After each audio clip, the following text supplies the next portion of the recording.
And it was interesting because, Harvard Business School is not the only business school that uses the case method, but they're the ones who kind of pioneered it. And the premise is in the class, the teacher's not lecturing.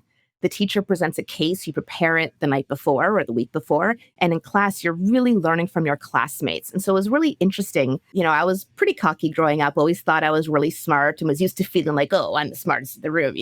And then I get to this room with 90 classmates in my section. And I'm like, wow, everyone here is not only older, more experienced than me, they're all smarter than me. Maybe for the first time in my life, I'm just going to shut up and listen.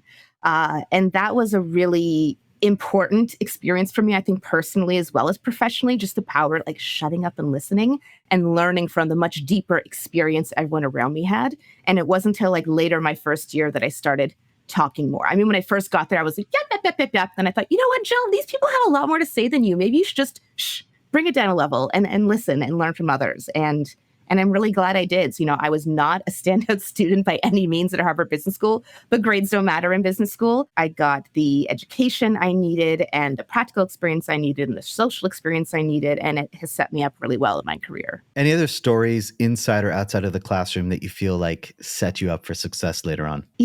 Outside of the classroom, I had a friend. He lived in the dorm next door to me 2 years in a row, and he was a few years older, and he was married by the time business school started. I was single and actually met my husband in business school. And dating had always been a little bit challenging for me, shall we say. I'm sure all the single women can relate, probably the single men and others as well.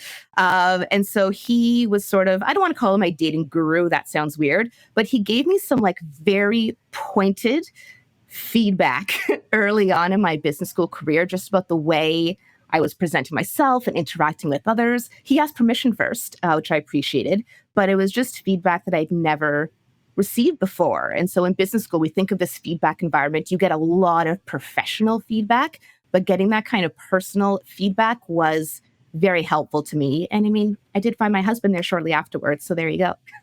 That's so cool. I know it's not a dating podcast, but one bit of advice you could give to those dating? Oh, gosh. I never had to use the apps. I've met my husband before the swiping and all that became a thing. So that is something where I am now humble enough to say I am in no position to give advice. I guess what I will say here, okay, my dating advice that I'm thinking of now is when you're picking a partner, if you're someone who intends to have kids one day, then really think about your partner as someone who you want to co-parent with. And it's almost like running a business with.